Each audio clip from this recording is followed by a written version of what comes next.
The views, comments, stories, and opinions shared within this podcast are our own, or those of our guests, and in no way represent the views of the companies, associations, or organizations that any of us may work for or represent. All stories, events, and tales shared within this episode may or may not have happened in the manner in which they were told. They may or may not have even happened at all. The details have been changed to protect the innocent and the guilty alike. This is Squawk Ident. You're listening to Squawk Ident, an aviation podcast that explores the many pathways to an aviation profession, the challenges that a professional aviator can expect in today's marketplace, and we share many stories along the way. I'm your host, Aviator Tony, a professional airline pilot currently flying for a U.S. legacy airline with over 20 years on the flight line. Welcome aboard Flight 149 of the Squawk Ident podcast, recorded on the 20th of January, 2025. From the mobile Aviator Sound Studios from high atop the third floor of the Westin Hotel in Birmingham, Alabama. Today's flight launches the first flight of 2025 and the first show of Season 7 of the Squawk Ident podcast. Can you believe that, guys? 7 years on air. That's amazing. On today's flight, we'll discuss the 2024 holiday season and how we here at Squawk Ident handled the record-setting year of travel. We also take a look on how to stay safe out there on the flight line, especially on the layover. I'm excited to catch up with the Squawk Ident crew, and we're even joined by a featured guest today who will discuss a little bit about his journey in aviation.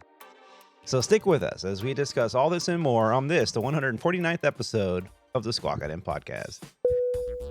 Joining us today is a superb aviator and Squawk Ident podcast co-host. He's a former international and professional racquetball champion, a member of the 9G Club, an A&P and avionics tech, an RC aircraft commander, a boat skipper, commercial drone operator, and currently an Airbus captain for Legacy Airlines. The name we use here on the show is an alias to our employer, a U.S. mainline carrier. Joining us from his home studio, where he is staying warm inside because it's freaking freezing in Dallas. Help us in welcoming our very own Captain Rob. Rob, how you doing? What's up, man? Happy New Year. Good to be back. Happy New Year to you. So it's been a spell. It has been. It's been a while. I can't even remember the last time we were sitting behind the microphones talking to each other like this. Yeah, and it feels good to be back. Yeah, I gotta definitely. I gotta admit. I mean, we've all had a lot going on, and we're gonna kind of catch up with what we've all been doing here later in the show. But you know, lately you mentioned on the pre-show that you haven't been flying very much, and it seems like we're polar opposites here because I don't think I've ever flown this many hours in such a short period of time ever. Yeah, it's crazy. It seems like it comes in waves for me. The holidays were definitely busy times. Flew. I think I had Thanksgiving off, but flew Christmas Day. I had training on New Year's. So that was kind of interesting, but, and that's because I screwed up my bidding, but, yeah, like all leading up to New Year's Day, it was crazy flying for me. And then all of a sudden it's like a light switch after training, didn't get one trip. Actually I got one trip, but I didn't fly other than one trip. So it was just dead as a doornail. Haven't flown. And I had 6 days on short call this past week and didn't get one call. So it's been good. Been enjoying it. So short call, you think, is the way to go? For me, I like it. I'm Yeah. short. I'm not only short call, I'm short drive to work. So, I love it. I like short call. I think long call, you get more, you get trips more often. You get used first before short call. And I think I'm right in that sweet spot right now, short call, where, if I want to fly, I can, but if not, as long as my reserve days worked, little count stays, 4 or 5 or 6, then, I won't get used. So, but I also think it's also the turn of the new year where, the flying schedule kind of settles down a little bit after the holidays. And I think probably after March, it'll probably pick back up again. Yeah.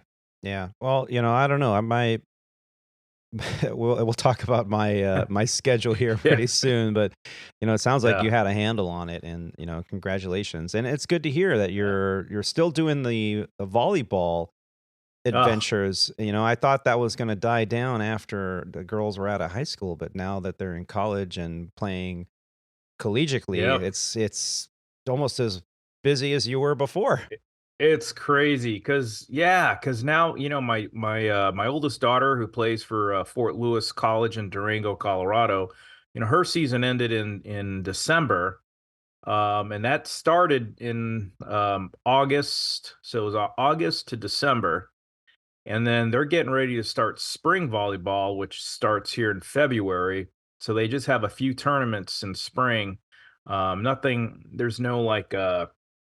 It's not like they're playing for like the division, RMAC tournament or the NCAA 2 tournament. They just put a bunch of tournaments together to keep them active.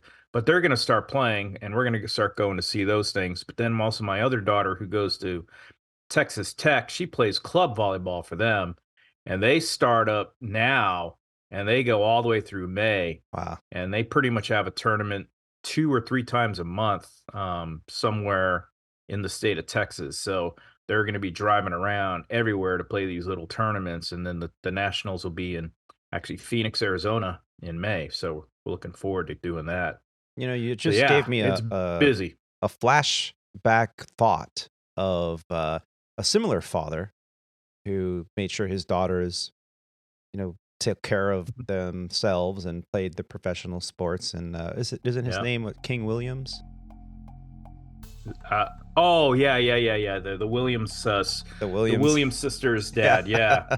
I'm not sure I'm that kind of that kind of a dad, but I Yeah. mean, that was I think that was you're a a lot pretty more. good movie. I mean, if everything that was in the movie was true about that, that's Yeah. pretty intense. Yeah, but, I think that's you're a why lot they're more champions. supportive and gentle with your kids than he was. But yeah. Well, good. Well, let's Yeah. let's also introduce our next co-host here. Joining us today is an outstanding aviator and Squawk Ident co-host who's a former U.S. Navy Reserve's Chief Information Systems Technician, a certified flight instructor, and an Embraer 175 pilot for Sandpiper Regional, an alias to one of Legacy Airlines' wholly owned regional airlines. Joining us from Trip Sequence, where he is trying to stay warm from the minus 20-degree temperature on his layover hotel at the Element Hotel in Fargo, North Dakota. Golly. Minus 20? This is centigrade, right? Not Fahrenheit. No, that was Fahrenheit. Oh my God. From high atop his third floor mobile studio, please help me in welcoming our very own Mr. Alex D. Alex, how you doing? Man, I'm colder than a brass toilet seat in the shady part of an iceberg right now. Like, it is. Oh, you kill me. I look outside the window and all I see is ice and snow. Like, it's miserable, but Yeah. I'm good. Otherwise, I'm good. Yeah. How's that de-icing going? I don't know. I don't leave till their van's not till 3. So It's funny. I'll- Yesterday or day before, I think it was, or a couple days ago. I don't. It's all blur to me at this point. But I forget where we were going, and there was a chance of snow flurries, and I thought to myself, "Holy shit! I haven't de-iced in about 4 years."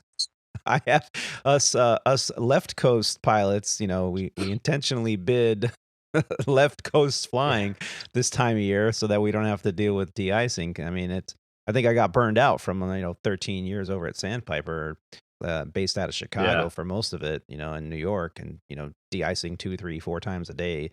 Isn't it crazy And how that now happens? it's like, what de-icing? What's that? What's a hot Yeah. app? Unbelievable.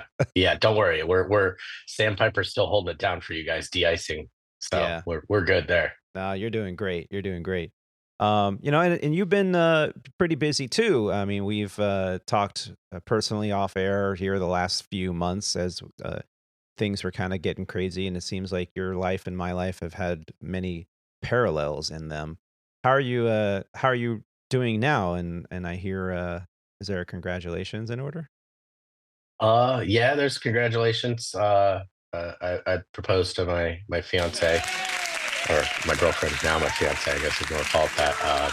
And I've made the jump from living in the Dallas area out to the Lubbock area to move in with her. So Yeah. that's And your house. Did you already move in? we moved in on the 7th, 8th, somewhere in there. Nice. So I've made several driving trips out to Dallas. I did one where I did a whole day out to go grab something with a trailer and back, and that was long and exhausting. Yeah. Dude, that drive is like desolate, isn't it? Yeah, well, if you go the 20 through Abilene, it's at least okay. it's at least somewhat better. Yeah, But like if you want to take the shorter direct way, way, the more direct way, there is like nothing. You get to a point where you're like 70, 80 miles doing absolutely nothing. Yeah, and you're like gonna pass through a town. You're like, all right, maybe I'll get some gas and something to eat. There's nothing. No, there's nothing. Like those towns, you look at it and you're like, huh? Yeah, that was it. You look at your gas gauge and it's like, well, it says I got 150 miles left in the tank. You're like, I don't think I'm gonna make it. No, there was actually one of the journeys that we did that I went that way with one of the trailers, and I was like, oh crap, I gotta stop. And I'm like, well, this town doesn't have anything. How long till the next one? 24? Okay. All right. My gas gauge says I got like 90. Yeah, okay. And if you have like a breakdown and you need like AAA or something like that, there's no cell service. It'll be years before they even get out to you. Yeah. There's no cell service out there either. So that just makes it even better. So not only are you isolated, but you're isolated cell wise. So it's a great drive. Nuts. Yeah. That's why you need a CB radio in your rig. Like breaker 19. See why they have it now. Yep. Yeah. Well, I'm glad you need to install Starlink on your car. I've thought about it just to kind of have for those drives, because I know I'm probably going to be going back here and there. But I'm definitely taking my truck with me when I go. Oh yeah, that's the other news. I have been selected as a DFW captain. Training date is TBD at this point. Hey, congratulations, congrats, brother. But I will be taking my truck out when I go to training, because I don't want to be stranded at the hotels. Right. Yeah. Right. Well, congratulations. It's a big step, Congrats. and I can remember when you were just a flight instructor, building time and putting in your application. I think I had about the same amount of facial hair. Yeah, pretty much. Maybe your hairline might have been a little lower, but hey. Come a long way, Alex. Proud of you. Thank you. And you just got to go a little more silver, man. You look too young. How many comments do you get? Do you have? Can I look at the pilot? Does he have silver hair? Oh, Jesus, he's young. If anything, if I get any remote genes from my father, the ones that I'm thankful for that I know I have is I have his head of hair. Yeah, and he's 76 this year, and he's, I would say, finally starting to salt and pepper, and with a full head of hair. Oh my gosh! I thought he colored it. Nope. That's all natural. Nope. Yes. Holy crap! Well, you gotta thank him for that. That's amazing. Yeah, that's amazing. Joining me today in the mobile studio is a young man who's off camera because he can't talk about Flight Club.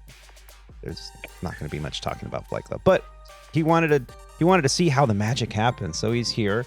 Just want to say hello to Steven. Steven, thank you for joining me. We flew together this trip, and I might be able to get him to give us just a little breakdown on his journey in aviation. After all, that is what this podcast is all about.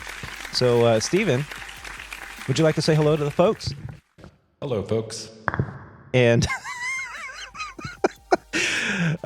we actually had a really good time past the 2 days of flying. Actually, I was telling him this last night that I finally got a layover that was more than 12 hours, and I got to sleep pretty much the whole time. And mind you, it was the 18th through the 19th, right, on the layover, and I was like, dude, I don't think I slept that hard in a whole month, if not longer. And I feel great. And he's like, yeah, well, it's good, man. So I was telling him about how we were going to record for the first time. And so he's like, yeah, I'll come in studio and check it out. And so, yeah, we're happy to have you, Steve. Thanks. Welcome, Steve. It's nice to be here. There you go. Man, well, very few words. Yes.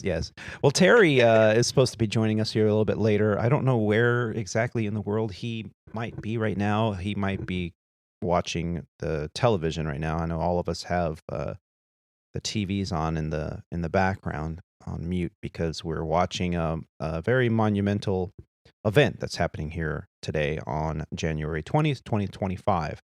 But we won't get into that too much. But let's talk about what we've been up to since the last show.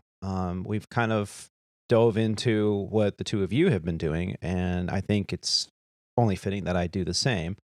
I don't normally do that, but let me tell you, it has been kind of crazy. There's a reason that the show has not been aired for the last 3 months. So as the listeners know, I went through a divorce last year, a finalization of that divorce. And so it's been kind of busy with getting my life back in order and on track. And I often say it that I don't wish a divorce on my worst enemy. Now that I've lived through one, it's been quite challenging. And yeah, and Alex is pointing up his fingers too. Well, he's a pilot, so what do you expect? I often tell this story, and I think I've told it on air, but about 18, 19 years ago, when I was jump seating on a flight on an MD-80 out of DFW to San Francisco. I was a relatively new pilot, and I get in the jump seat the first time. I was in the MD-80 jump seat, got my feet strapped into those stirrups that you have to put them in because the jump seat's actually attached to the door. So they'll dangle if you don't put them in those stirrups that were right on the side pedestal. I just thought that was a really interesting thing. I thought, geez, I hope we don't have to egress out of here and evacuate because this is a tight flight deck. Anyway, so the captain, we get up to altitude, and the captain turns the light on, and he turns around and he goes, new hire. That's just amazing. It's the first time since 9/11 that we've had these new hires come through here, and I'm really happy to see you guys. And if you ever need anything, and I'm like, well, sir, I'm over at Sandpiper. I'm not mainline here. He goes, oh, it doesn't matter. You've got wings on your shirt. You're one of us. If you ever need anything, we stick together. Oh, this is amazing. This is great. Thank you.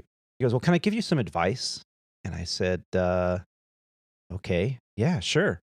And he goes, you're not married, are you? I went, well, yeah, I am. He goes, do you have any kids? I said, well, yeah, I have a 18-month-old at home right now, actually. And he goes, oh, never mind. And I went, wait, hold on a second. What's going on here? What were you going to say? I want this advice. What were you going to say? He's like, well, I was going to tell you, in this aviation career field, whatever you do, don't get married. Don't have any kids. Find a woman you hate, buy your house, walk away. You're better off. And I thought, oh my God, I thought, that's pretty negative. I was like, oh, really? Oh, okay. And the FO turns around and goes, don't listen to him. He's a bitter old fart who's going through his 4th divorce. And he's like, that's right. I had to sell my airplane after the first divorce, and I had to sell my boat after the second divorce, and after the third divorce, I had to sell my cabin up in Aspen, and now this one wants my condo in Hawaii.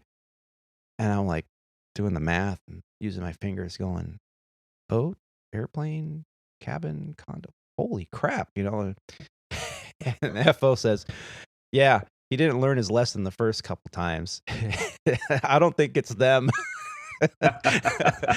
And I thought to myself, wow, I mean, it's a cliche, and we've talked about this on the show before. It's kind of a cliche, but it kind of makes sense. I just turned 50 this year, and it's kind of been eye-opening to look back at my own life and the lives of my parents and my parents' friends and my friends and acquaintances at work, and to see how this is such kind of a normal thing.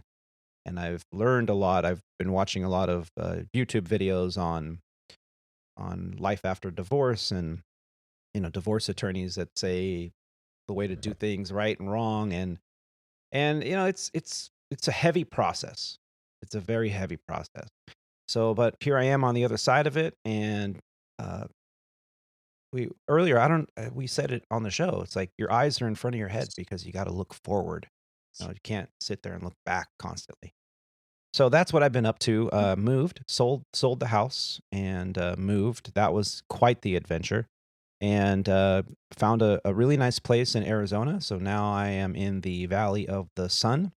And unfortunately, our bids over at Legacy, you can't just bid base to base whenever you want, willy-nilly. It's actually once a quarter. So 4 times a year, they'll do a vacancy run. And in my particular case, on the previous vacancy run, there were no vacancies for Phoenix for Airbus captain. So I could not really even get into it. But what I ended up doing is waiting a little while longer. And then I put in my bid, and there was a vacancy run that just finished for no later than June 2025. And I found out just a few weeks ago that I got it.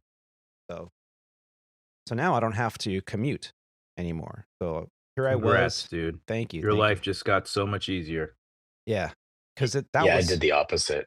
I did the exact opposite. I went from a drive to an hour flight. So Yeah. You dumbass. Well, Anyway, we know why sorry. you did it.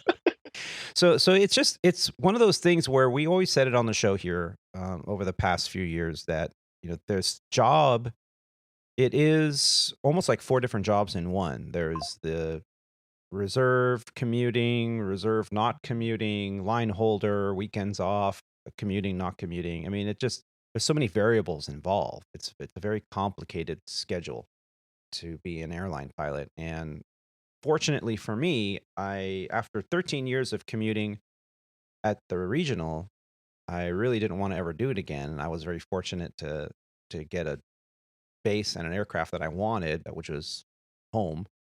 But now here with this big life event that I've decided to move out to Phoenix, and thankfully I was able to, under a year of commuting, I'm now able to just get based at home and be 20 minutes from the airport. And so life is going to be pretty good here once all the dust settles with the move and with work. And hopefully we'll be able to produce more of these podcasts a little bit more regularly. So thank you, all of you listeners out there that have been faithfully waiting for the next episode and sending in their emails of encouragement. Thank you so much. It really has helped motivate us to get this show back on the air and rolling again for 2025. So here we are.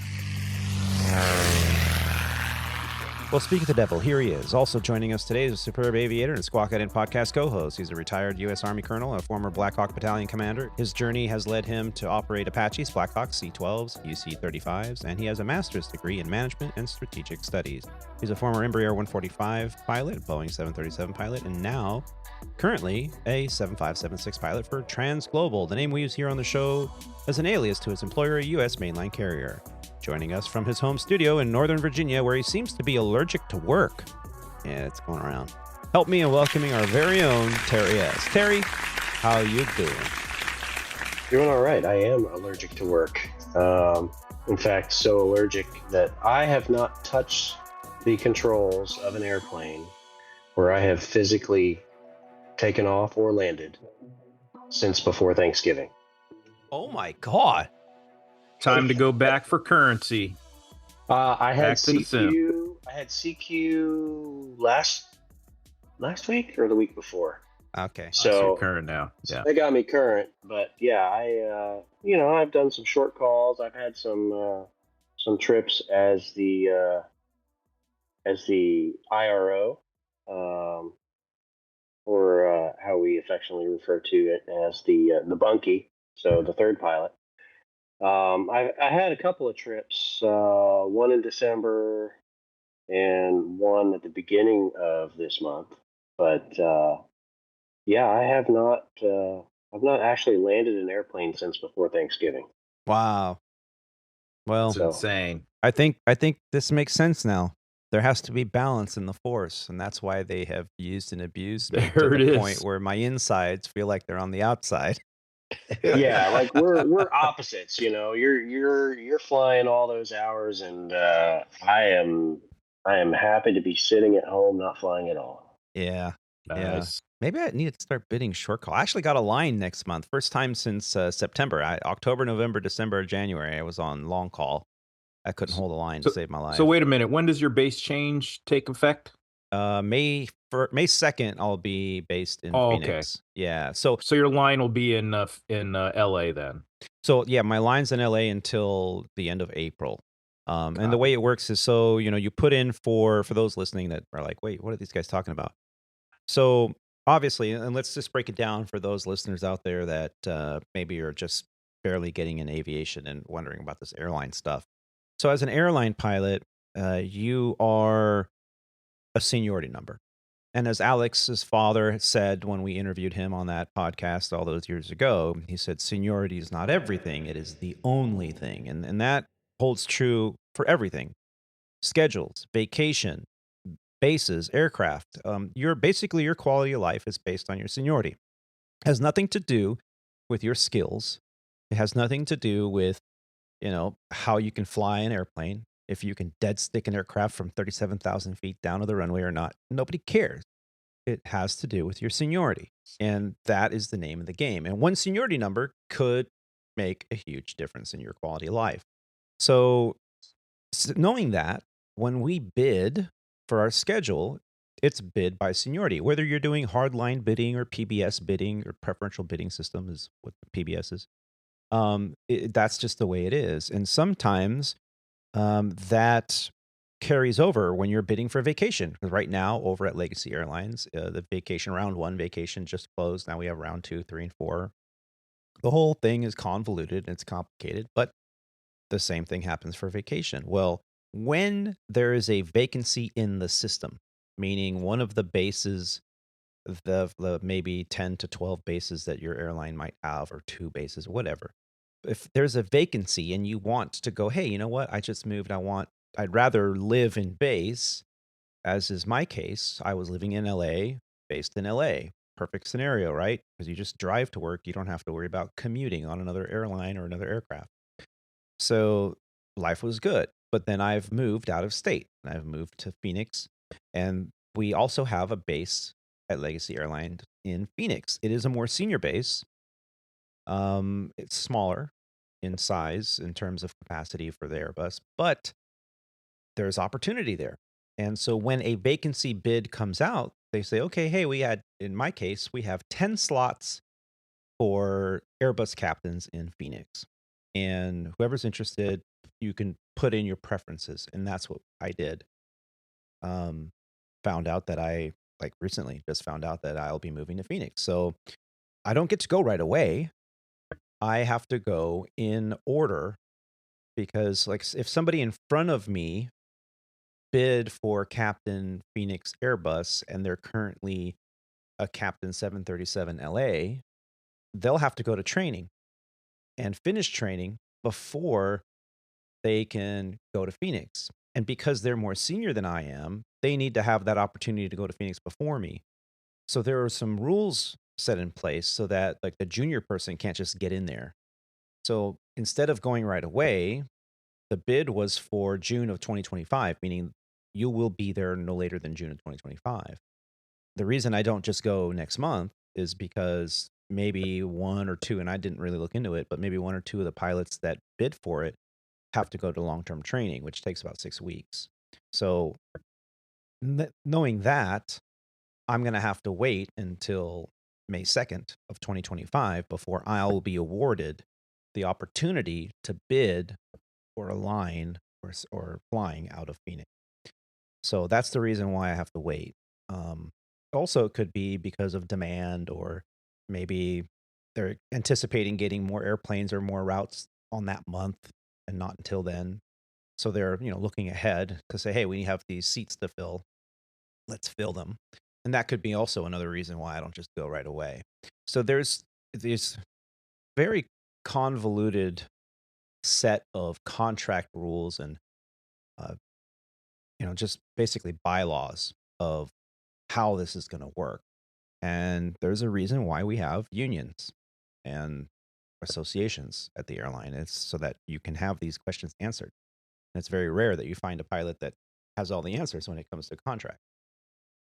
Well, that was part of the reason why it took me so long to put in for an upgrade, was because I was holding out for DFW.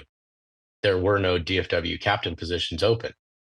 And this last vacancy bid, there was 35, because Legacy Airlines decided to rehire again. So it started opening up the floodgates for flow from Sandpiper to Legacy. So a lot of movement happened. And that's why it finally opened that I was able to hold it a DFW captain. I could have been in Chicago as a captain months ago, but I don't want to commute. That was the whole point. Like, I don't want to two-leg it to Chicago. So I'm good on that. Yeah. So that, you know, Tony did the same, basically the same thing I did. And I think Rob did the same thing when they both upgraded at Legacy. They held out. They could have held captain a long time before, you know, getting the That's captain correct. position, but Yep. they held out so that they could get Rob, DFW, and Tony at the time, LA captains. And it's a smart move to be able to hold your base where you're already currently at. Yeah. And as we've discussed many times before, you know, quality of life trumps everything. So 100%. yeah. Steve is shaking his head no. Man, a very few words. Yeah. Oh, and Terry, I don't know if we got a chance to mention to you that I have Steve here. He's our first officer that I've flown with. He has a lot of experience, but he he doesn't want to be on camera. He's just hanging out. And you and your friend Steve. Steve. What's that from? It's a video on YouTube or Instagram or one of the things that it's like, Tonight I can't believe that it's finally me and you and you and me, just us and your friend Steve. Do do do do do do Steve. Do do do do do do Steve. What's the deal with your friend Steve? Hey, how's it going? oh, it's great living this life with me and you and you and me and your friend Steve. Steve. So, from what I gather, most of you have not been flying very much, and I have, and that's okay. I've been flying. I take it. I've been I said flying. most of It's you, those not all two of yahoos.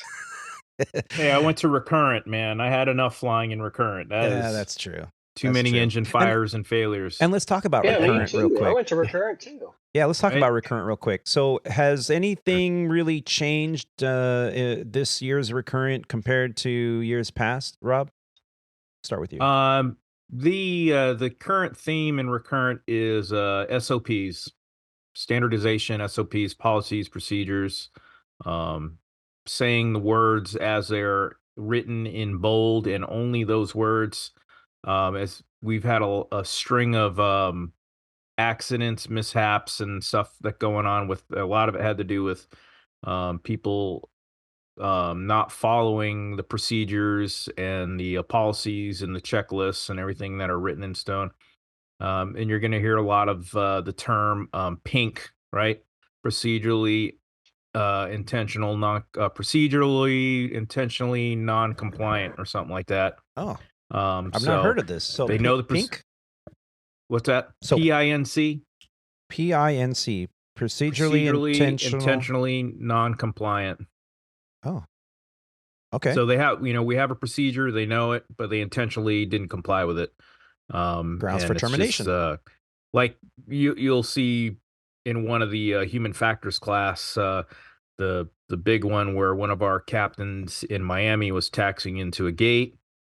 There was a 18-wheeler truck that had just within like minutes or seconds of the aircraft arriving, you could actually see the aircraft probably about 50, 60 yards on the taxiway behind the truck.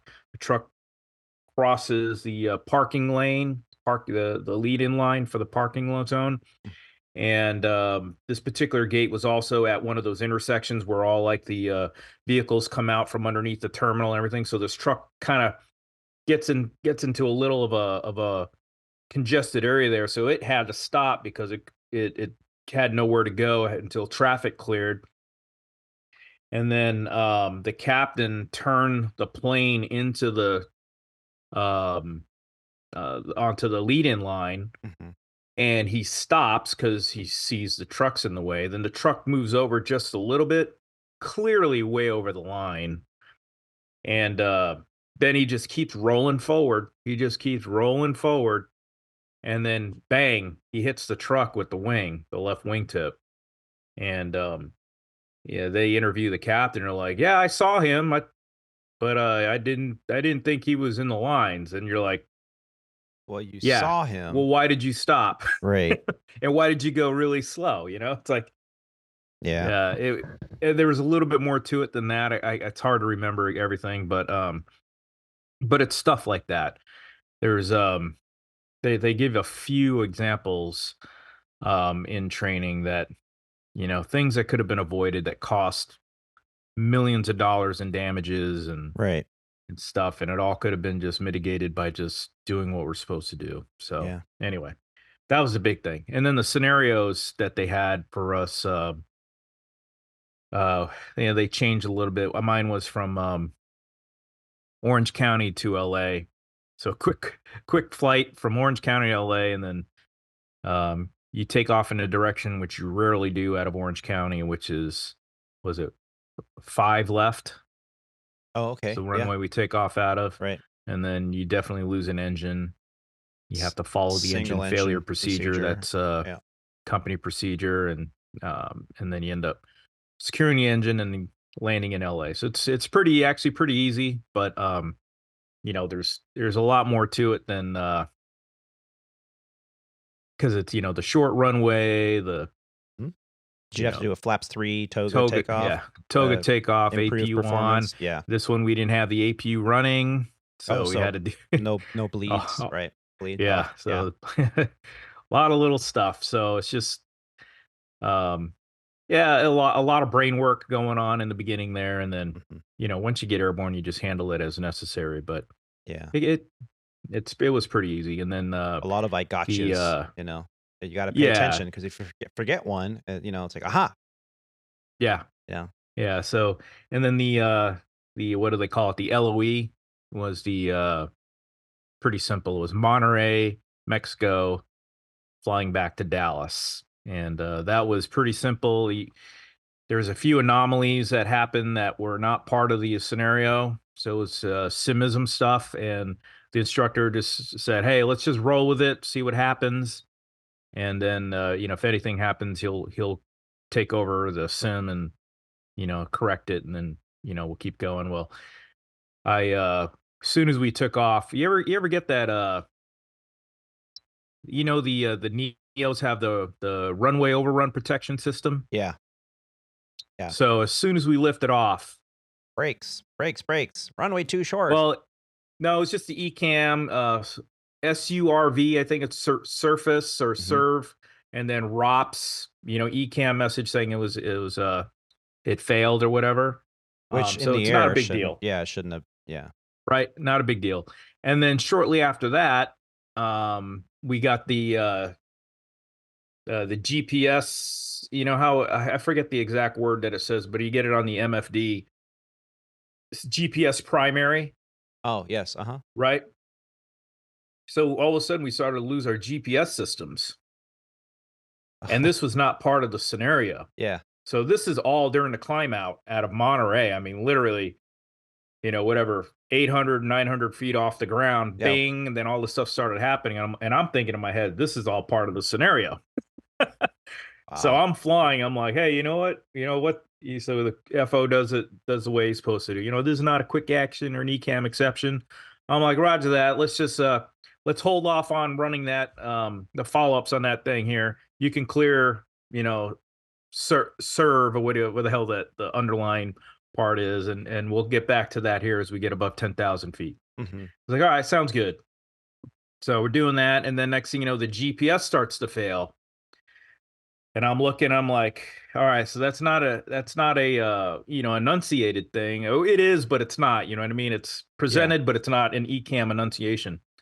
So I said, hey, it looks like we got something else failing here. I said, is this GPS, primary in quick action and ECAM exception? So he's like, oh, let me look, that plays the whole game. Sure. He goes, no, it's not. I'm like, okay. When we get above 10,000 feet, we'll run that one too, but this is affecting our GPS system, so it may have something to do with navigation accuracy, and we're doing an RNAV departure. I said, let's just let ATC know that we had a degradation in our GPS navigation performance. Perfect. And just have them back us up with our navigation as we depart his terminal airspace. He's like, all right, sounds good. And then as we got up in the air, it started to clear, and then on the descent into Dallas, we got a thrust reverser thrust reverser latch fail. Mm-hmm. Mm-hmm. So the engine spooled back to idle, Oof. right? So Nice. treated it like an engine failure. And I was like, well, we're not getting any unusual asymmetric yaw from it. We're single engine. Let's just leave the engine running, run the whole procedure, but you get to choose whether you want to shut it down or keep it running. And I was like, let's just keep it running. I don't want to shut it down because we have hydraulic systems, we have a generator, we had an APU and op again on this one. So let's just leave it running. Let's just declare an emergency, single engine ops, single engine miss, go around missed. You have to brief all that because it doesn't really lead you to that in the checklist. And as soon as we landed, weight on wheels, put the thrust reversers in reverse idle, and then they both deploy because it was just the reverser was unlatched. Uh-huh. So the failed reverser actually worked. Yeah. And then when you come out of reverse, bing, you get the message again because it failed. It didn't lock. Yeah. So anyway, that was a scenario. That's pretty exciting. simple. That shoot, man. I was just thinking about this the other day. It's been, I think last time I was in training was in May. I think May is my base month.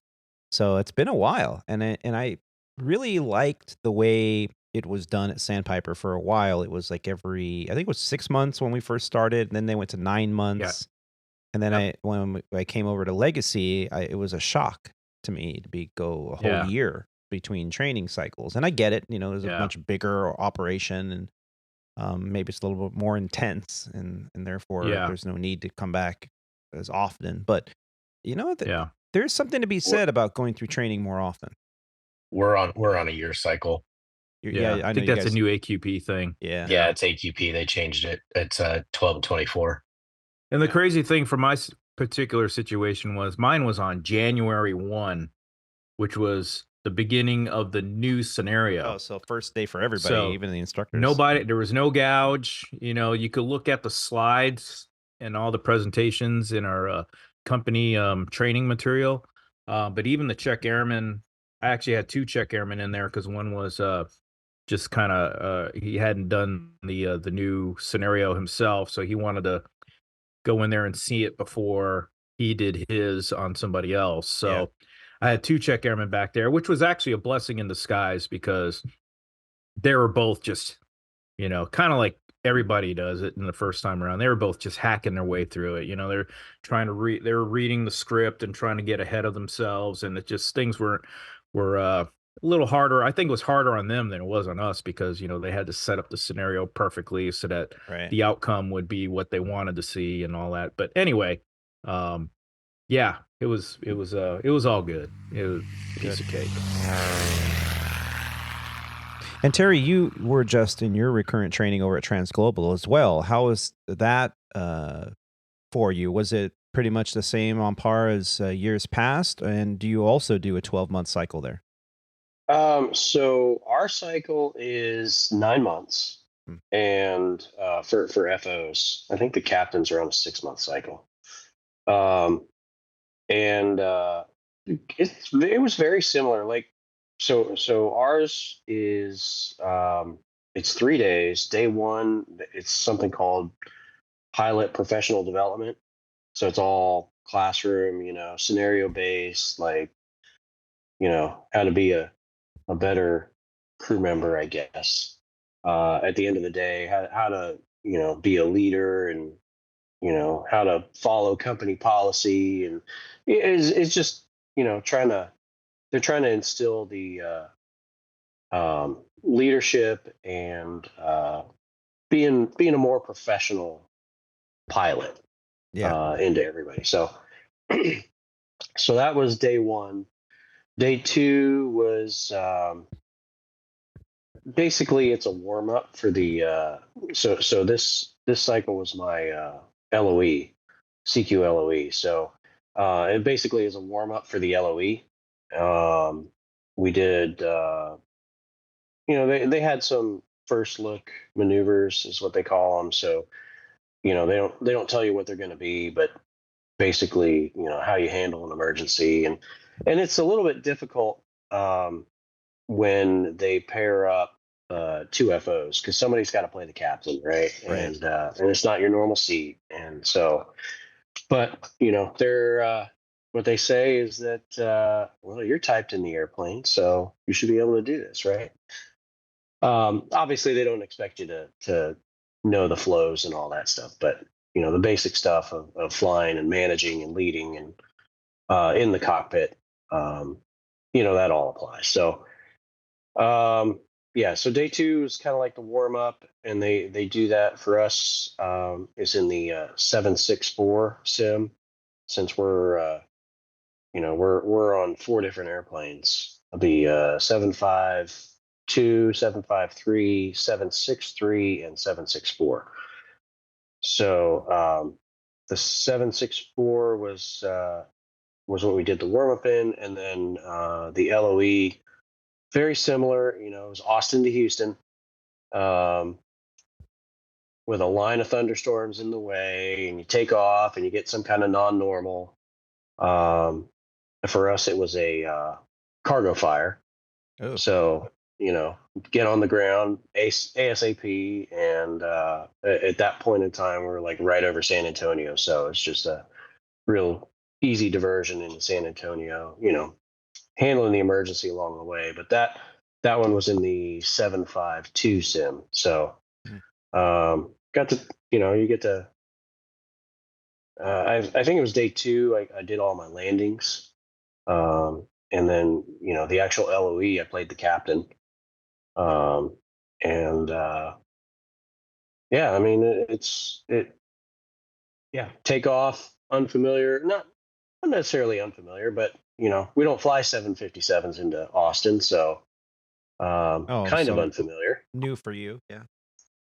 And then, handling the non-normal and getting the airplane on the ground safely. So, and then after that, they do some more first look maneuvers for us where, we get to try out some different things. We did, I think it may have been day 2. We did some high altitude stuff like slow flight and stalls and that sort of thing, just to, feel it. We did some upset recovery. But yeah, I mean, it was just, it was pretty standard. They do change it up every year. At least every year. Sometimes it's a little more often than that, but there's kind of a big emphasis on landing and go arounds. I think it was early last year where we crunched a 767 in Houston and took the airplane out of service. They actually repaired it, and I've flown it since it's been repaired. Is this the But photos that have been floating around recently on the fuselage skin that was wrinkled? yeah, that's it. So there's been a big emphasis on landing, and they're I don't know how you guys do it. For us, it's kind of death by briefing for us, and that's not necessarily a bad thing, but we have a lot of briefings that we do internally, from flying pilot to non-flying pilot or vice versa.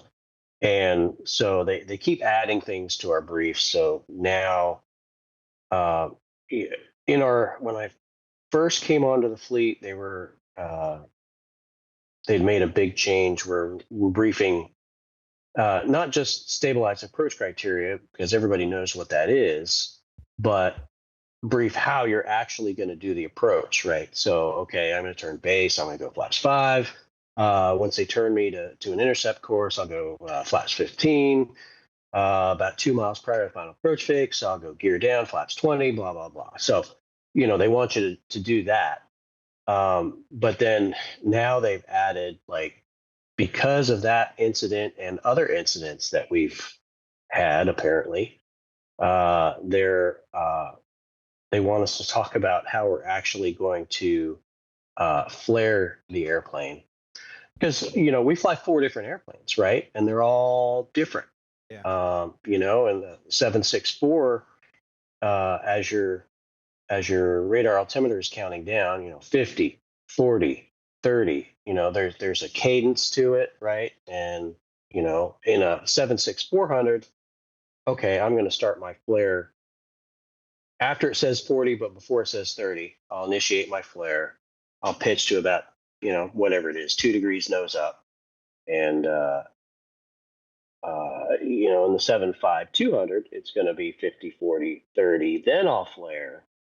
So they're because there's a lot of going back and forth between airplanes. They want us to make sure that everybody is on the same page when it comes to that, so that we don't end up with a crunched airplane again. So it's not a bad thing. It's everybody's complaining about it, but they're introducing it right now. So Right.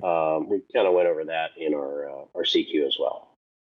Yeah, and it's Nice. interesting that you mentioned the briefing because, and Rob, maybe you can help me out on this. I was just looking for it. Yeah. I don't know if it was thinking about it a too. union email or if it was a company email, but I think the LOSA department recently put out a newsletter. That's the line.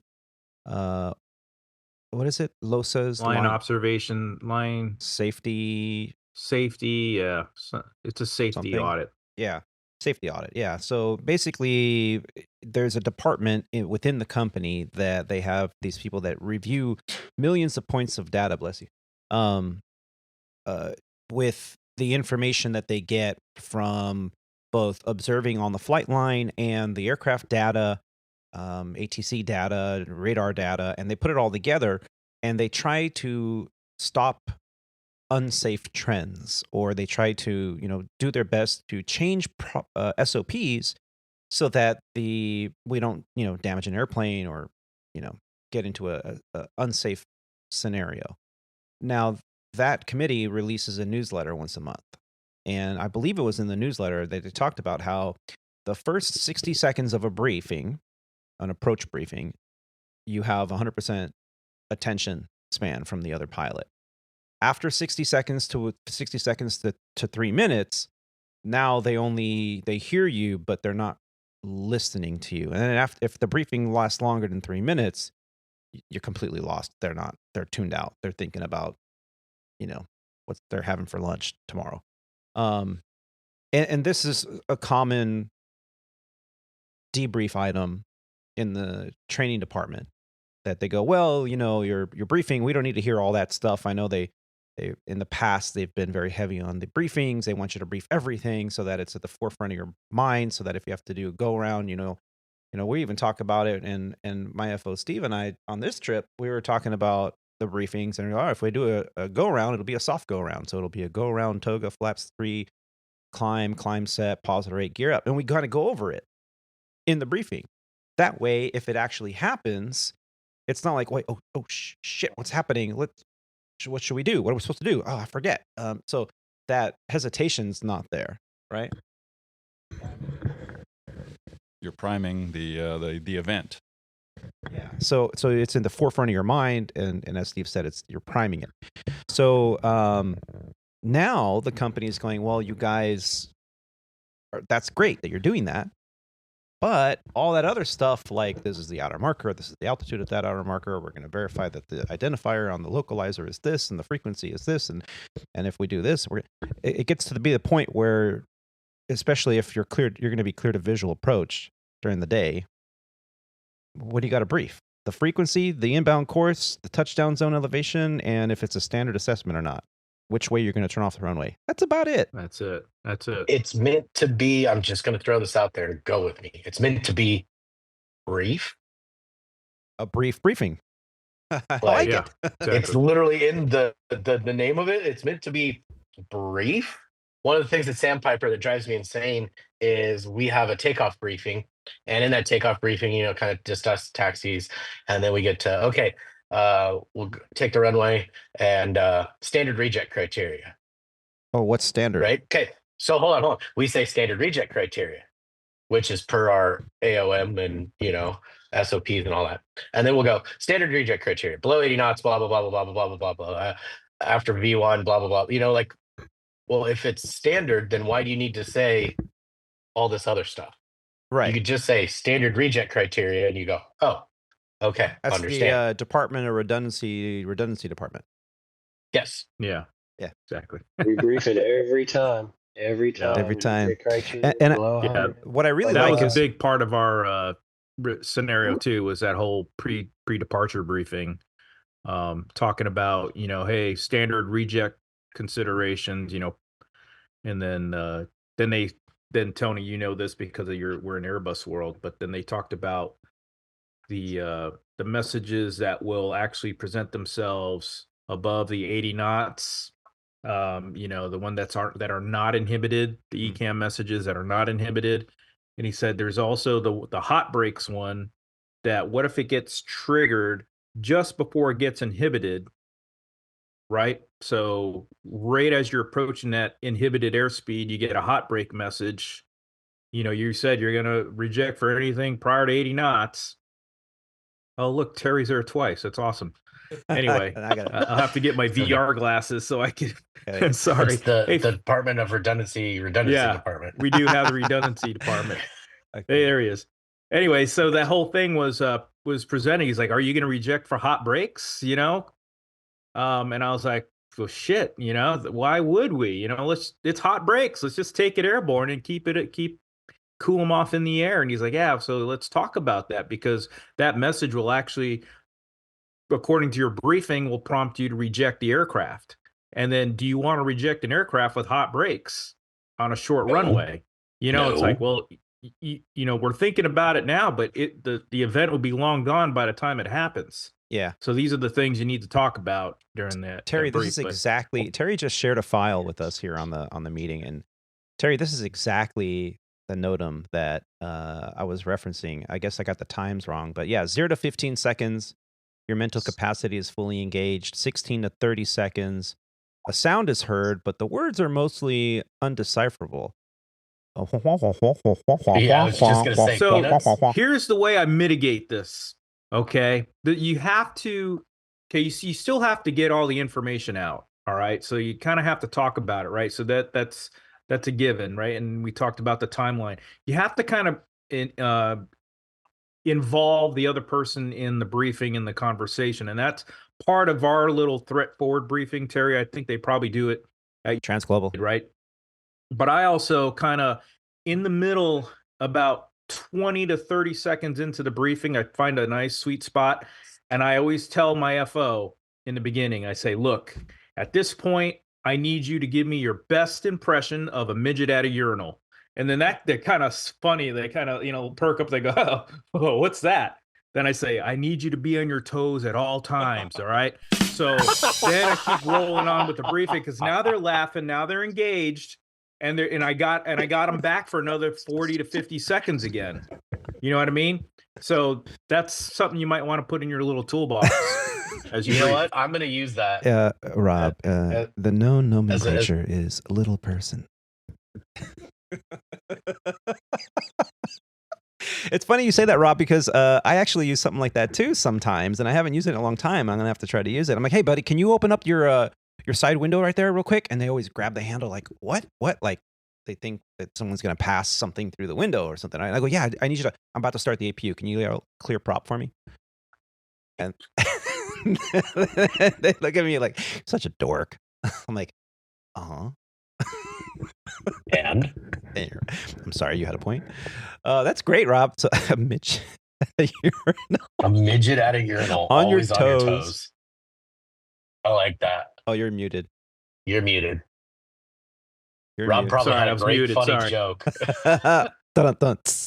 Sorry. Yeah. I don't even remember if I was muted, but yeah, you have to like pause. You got to ask them. Best impression of a midget at a urinal. You know what that is? And just sit there for a second, because they're going to laugh. And then you deliver the punchline, and then you go, got them for another 30 that's to not 40 funny. seconds. My brother's a midget. Well, you can. Little people, please. You could just ask him, and he'll tell you exactly what it's like. We're off the There he rails. is. We're off the rails. Oh, but thank you, gentlemen, both for answering that. Now, Alex, let's go over a little bit what you and I have similarly gone through here. The benefits of this career are that most of the time your schedules are relatively flexible. You can move trips around. You can kind of get these big life events going. And it's funny that, I don't know if it's funny, but it's definitely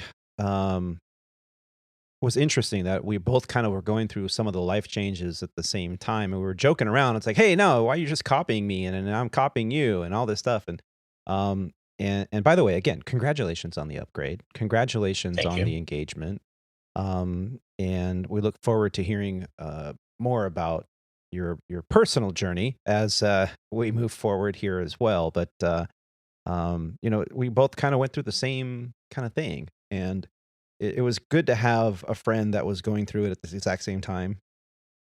So thank you for that. Yeah, no, thank you for that as well, because you and I were bouncing stuff off each other the entire time of, Yeah, you know, like how are you dealing with this or how's this handling? And yeah, it was and it's I'm not saying ongoing. it was I'm not saying it was good, but it was definitely good to have someone going through the same crap that you're going through, you know, Yeah, at the same time. So like at least you're not like not alone through it all, but like you have someone who knows kind of what exactly you're going through. yeah. No, it's and it is, and thank you. It is great to have a support structure. Maybe we should start a group for pilots out there. Start a website. Now, ladies and gentlemen, I do apologize. As we're recording this episode, I happen to be in Birmingham, as we mentioned on the onset of the show, and it happens to be coincident with the inauguration of number 47. And so we all have our TVs on and muted in the background at the hotel rooms, and we have this group text that's going back and forth. And I just have to mention it. It's hilarious that Alex just sent me a text. He fell asleep already, folks. He fell asleep. Oh, I didn't. That was Rob. Oh, was that Rob? Yeah. Thanks, Rob. Yeah, that's crazy. Oh man. Sorry. Well, Steve, I'm going to put you a little bit on the spot here, and feel free not to, if you don't want to contribute too much, because he's kind of shy. But Steve and I just met yesterday, right? Or day before? Just tell Day him, before. Tony. Nobody really watches the podcast, so That's We've true. got I like only you'll have be fine. listeners. 4 listeners. It's We're- okay. We're like the number And we're 3 of them. 37th aviation podcast. So Are we there's really? not that big of a following. Are we? Oh, but Steve, thanks. Great. Appreciate that, Yeah. Alex. Hey, Yeah. no Nice. worries. It's all good. So Steve and I just met, and this is what it's like when you fly for a carrier. Doesn't matter if it's mainline or regional or cargo, or doesn't matter. You are trained to proficiency with your standard operating procedures with the aircraft. You're typed in the aircraft. You know how to run this stuff, and you will show up an hour prior to departure time, usually sign in for your trip, and you head down to the gate. And at the gate, you'll have the gate agent, might be there, may not, and they will, usually say you want to badge in, and you scan your badge, and they tell you if there are any specials, meaning do we have any wheelchairs, do we have any unaccompanied minors, what's going on with the aircraft, is it under maintenance? And they'll kind of give you a heads up. Now, as the PIC, you should probably know what's going on, right? So you get a little quick gate briefing at the gate. And then usually the crew's there, the flight attendants are there, your first officer's there, or captain, or vice versa. And you'll meet for the first time. And usually it starts with a hearty handshake and how you doing. And then the first 3 questions you ask are, Where were you before this? What have you been what'd you doing? do before and how- this? Yeah. where'd you How long fly you been before here? this? How long you been here? Are you a commuter? Do you drive in or fly in? What's going on? And then usually, Who'd you vote for? who'd you vote for? I don't think you're allowed to wear that hat here, sir. Oh, sorry. Yeah. And so that's usually how it starts. And you can usually tell pretty quickly if you're going to get along with the other person or not, or if it's just going to be a professional, how do you do? Let's just get the job done kind of thing, because clearly we don't see eye to eye in our personal beliefs. But usually that takes at least a flight or two to figure out. Well, Steve introduced himself, and I asked the same questions, and what'd you do before this? And we briefly spoke about his journey, and I told him how I had this aviation podcast. Whipped out the card, and I usually market myself pretty quick. And he said, "Are you kidding me? why would you do that? No, and found it kind of interesting. Because he's a glutton for punishment. He is a Yeah, glutton he's for a punishment. sensible. Yeah. He's a sensible pilot. Yeah. Right. So, Yeah. so Steve, first off, thank you. It was great to have you here to show you how this. He's kind of sitting off to the side. It's not on camera, and just I can't neither confirm nor deny my presence in your podcast. But so he's here, and I just wanted to say thank you for being here. And if you don't mind, give us just a quick, brief synopsis of how you got into this career field.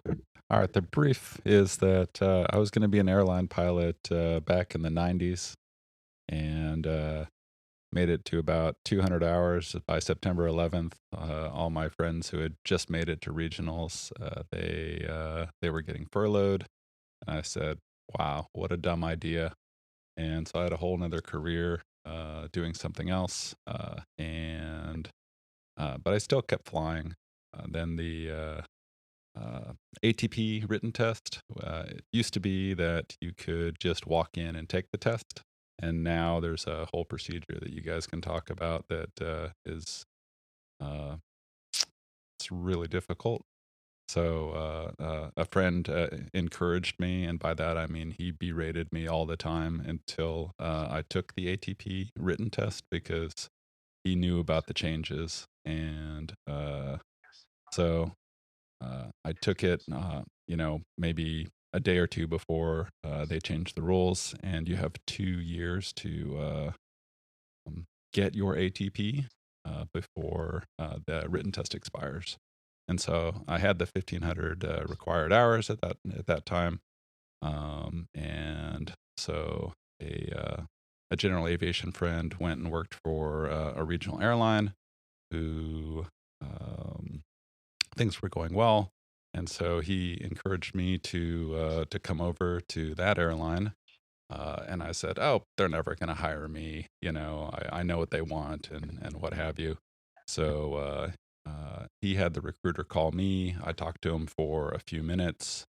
And then he said, hey, I have a new baby. Can we just text message, everything from here so we don't wake up the baby? And I said, yeah, sure. So he lined me up with some dates, and then he said,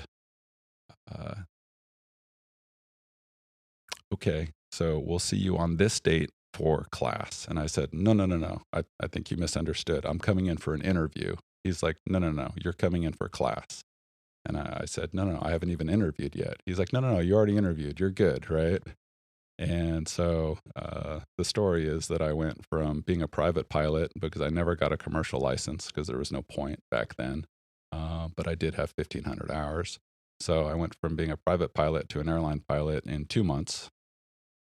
And then I went from being never flying a jet to being a captain of a jet in about 18 months. And so, I had about 18 years of no aviation career, and then it all came all at once. And so it took a mere 30 years to make it to a legacy airline. Wow. That's amazing. No commercial rating. That's great. Yeah. I'm impressed. That's awesome. It's funny because we've had people on the show. We've interviewed them about their journey, and they talk about ab initio programs and how they go from zero to hero and all this stuff. But you kind of have a very unique story, whereas you kind of got into it, but then put it on the shelf, and then through a friend who I would say more than encouraged you, kind of twisted your arm into it, and then by the way, that was the interview, so you're good. Talk about an amazing start. Yeah, it might have taken you a little bit longer, but I mean, that's what life is all about. Sometimes you got to take a couple turns and detours, but in the end, look at you now. You're flying an Airbus around the country with this knucklehead. So I'd say that's a pretty good trade-off. Plus, you've had quite the adventure, and we were talking about that off air. How you obviously in the synopsis you make it sound like it was like almost instantaneous, but you've paid your dues, and you've definitely flown for some interesting outfits. So Yeah, congratulations. Thank you so much for sharing that with us. And that is very impressive. That is amazing. Now, ladies and gentlemen, here on the show, we have many friends that have contributed to the aviation industry. One in particular, Andrew Ross, has co-authored a book called The Airline Transition Manual. Together with Richard Swindell and Jolanda Whitvellet, they've written this fantastic manual on what to expect when you first start out at an airline and how to navigate these new terms that you're going to come across, these new systems like scheduling and transitioning to airline schedules and overnights and all kinds of things. And the book is a fantastic source. I highly encourage you to go right away to their website and order one. This manual was written by airline pilots from both military and civilian backgrounds, along with extensive experience in airline recruiting, training, and union representation. Although designed with the military flyer or current commercial pilot in mind, any pilot or air transport professional will find this manual useful in making the jump to the airline world. We hope you will find it informative and helpful as well, they write. Again, check them out at their website. That's at www.airlinetransition.org. Or you can send them an email at info@airlinetransition.org. So I highly encourage you to go out, check out the book. It is very informative, and it's great to add to your library. Now back to the show. Oh, I got to send you guys this sequence, and I didn't believe it at first. I'm going to send it to the group as soon as I find it because I sent it to Rachel, and I'm sad that I'm not a captain to be able to pick it up because I would have gladly picked this up for OT. So what is this?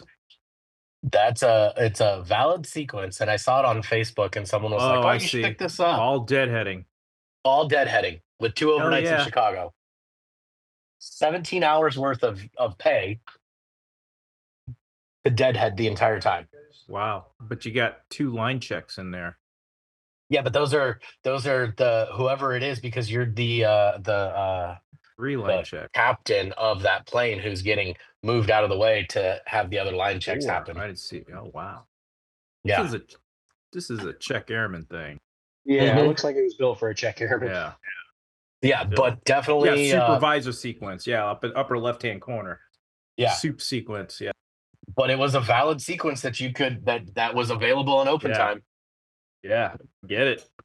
Get And up. I was like, damn, I am so sad I'm not a captain because 17 hours to ride around in the back of an airplane. And if I would have picked it up for OT, it'd have been at 150%. Like that would have been nice just to Just fly no around everything and get paid to do nothing. until you find yourself in the seat of like 5 line checks. Yeah. Yeah. No shit, right? So, Steve, thank you for sharing that snippet of your journey with us. Here at Squawk Ident, our purpose is to explore the many pathways to an aviation profession and the realities of what professional aviators can expect in the marketplace. But one reality is sometimes a dark reality that no one expects, and that is your personal safety while you're at work.